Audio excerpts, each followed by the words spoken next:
जय हिंद दोस्तों।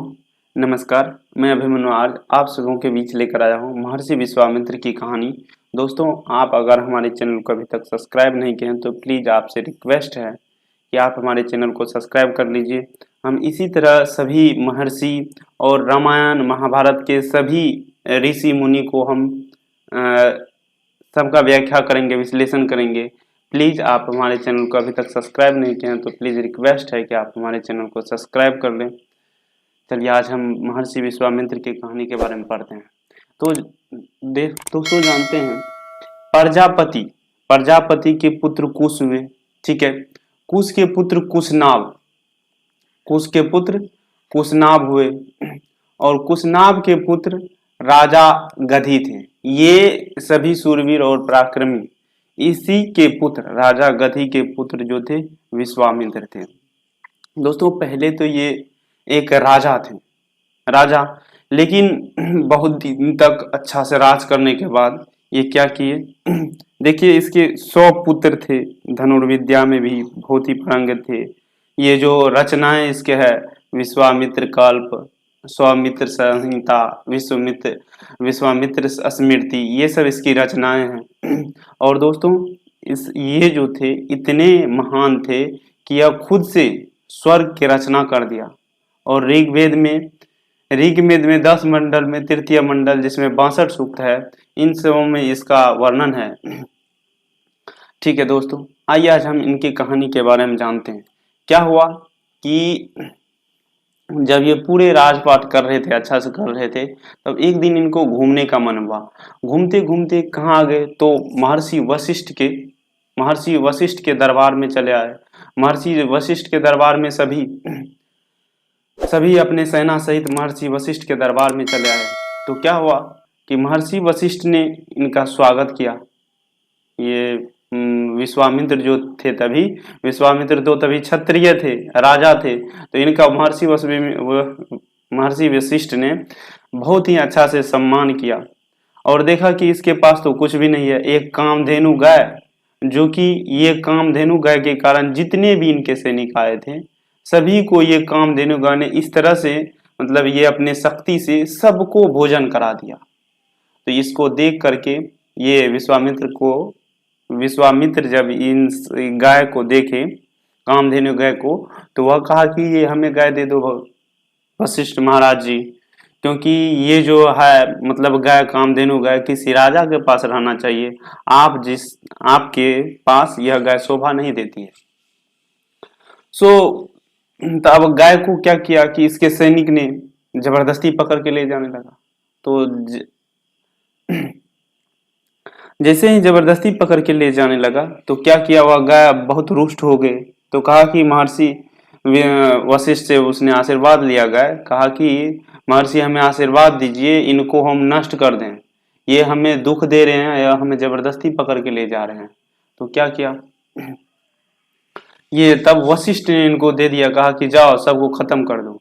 तो ये क्या किया, गाय इतने शक्तिशाली थे, ये अपने शक्ति से और सेना को उत्पन्न कर लिए गाय। और गाय सेना को सब विश्वामित्र के जितने भी सैनिक थे सबको धराशायी करके, मार करके खत्म कर दिए। जब इसको हार मिल गई तब सोचा कि वाह, हम तो इतने बड़े राजा थे लेकिन एक मुनि ने हमको हरा दिया। तो सोचिए क्या, उन्होंने अब वो राजपाट त्याग करके अब वो मुनि बनने के लिए चल दिए, अब तपस्या करने के लिए चल दिए। तपस्या करने के लिए गए दोस्तों, तो फिर क्या हुआ कि जब तपस्या किए तो इसको बहुत ही शक्ति प्राप्त हुआ। बहुत ही, जितने भी अस्त्र थे दुनिया में सभी अस्त्र मिल गया इनको। जब सब अस्त्र मिल गया तो क्या हुआ कि अब ये फिर अपने मद में चूर आया वशिष्ठ जी से लड़ने। वशिष्ठ जी के ऊपर सब मतलब अस्त्र जो थे सब अस्त्र इस पे छोड़ दिए वशिष्ठ पे। वशिष्ठ एक भी अस्त्र नहीं चलाए। अंत में एक अस्त्र चला के वशिष्ठ जी ने सब इनके बाणों को काट दिए और फिर इनको धराशायी कर दिए। अब तो ये अपने मुंह के बल गिर गए विश्वामित्र, और कहा कि भाई अब तो कुछ भी नहीं है हमारे पास। यानी कि तब इन्होंने सोचा कि नहीं, ऋषि में भी ब्रह्म ऋषि सबसे बड़ा है उसी को प्राप्त किया जाए। तो वो क्या किया, अब ब्रह्म ऋषि बनने के लिए चल दिया। अब क्या किया, ब्रह्म ऋषि बनने के लिए चल दिया। अब देखिए दोस्तों, ब्रह्म ऋषि जब बनने के लिए गया तो क्या हुआ, ब्रह्म ऋषि बनने के उपरांत इनको क्या हुआ कि अब ये देख रहे हैं इस तरह से इतने कठोर तपस्या किए ये ऋषि से, अब ये ब्राह्मण बनने लगे थे। तपस्या करने के बाद दोस्तों, ये जो वर्ण व्यवस्था है हमारे समाज में, हिंदू धर्म में वर्ण व्यवस्था पहले से कर्म के अनुसार वर्ण बटा हुआ है। अभी तो जाति के अनुसार बन गया है, लेकिन पहले से कर्म के अनुसार बटा हुआ है। पहले कोई क्षत्रिय जन्म लेकर के वह ब्राह्मण बन सकते थे, शूद्र जन्म लेके क्षत्रिय बन सकते थे, वो ब्राह्मण बन सकते थे। तो ये अब ब्रह्म ऋषि को प्राप्त करने के लिए सोचने लगा। इससे पहले भी एक कथा है, एक कथा है, ये देखिए त्रिशंकु का। त्रिशंकु को अब क्या हुआ, जब फिर हार गए तो फिर इसने ब्रह्म ऋषि की तपस्या करने लगा। तो अब ये त्रिशंकु जो थे, त्रिशंकु राजा थे। त्रिशंकु क्या किया कि गया वशिष्ठ जी के पास। वशिष्ठ जी के पास जैसे ही गया तो कहा कि हमें स्वर्ग जाना है और पूरे देह सहित, ये पूरे देह लेकर ही स्वर्ग जाना है। तो वशिष्ठ ने कहा नहीं, ऐसा संभव नहीं है, हम आपको स्वर्ग नहीं भेज सकते पूरे सशरीर। उसके वशिष्ठ के 100 पुत्र के पास गए तो वो भी कहा नहीं, ऐसा नहीं हो सकता है। और यह क्रोध से मतलब ये त्रिशंकु जो थे उसको कुछ से कुछ कहने लगे। तब वशिष्ठ के पुत्र ने इनको श्राप दे दिया और चंडाल बनने का दे दिया। लेकिन यह चंडाल बनने के बाद भी यह अपने स्वर्ग जाने की इच्छा नहीं छोड़ी। तब गया कहाँ, तो महर्षि विश्वामित्र के पास आए।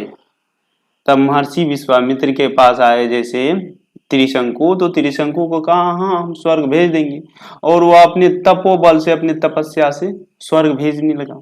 जैसे ही स्वर्ग भेजने लगा अपने तपोबल से दोस्तों, तो क्या हुआ, जैसे ही वहां इंद्रलोक पहुंचे, स्वर्ग लोक पहुंचे, तो इंद्र के सभी देवता कहा कि तुम कहाँ आ रहे हो, बुरे इस तरह सो शरीर नहीं आ सकते तुम स्वर्ग। सो उसे वहां से धकेल दिया।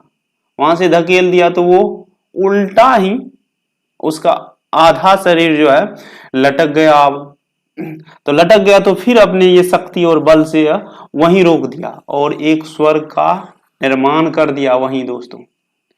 वहीं एक त्रिशंकु के लिए स्वर्ग का निर्माण कर दिया। और ये देख रहे हैं दोस्तों, अभी भी इस तरह से संभव है।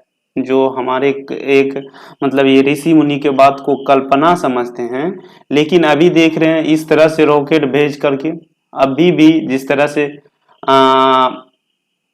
स्पेस स्टेशन बनाए हुए हैं आकाश में, उस तरह से स्पेस स्टेशन के जगह स्वर्ग भी बना सकते हैं।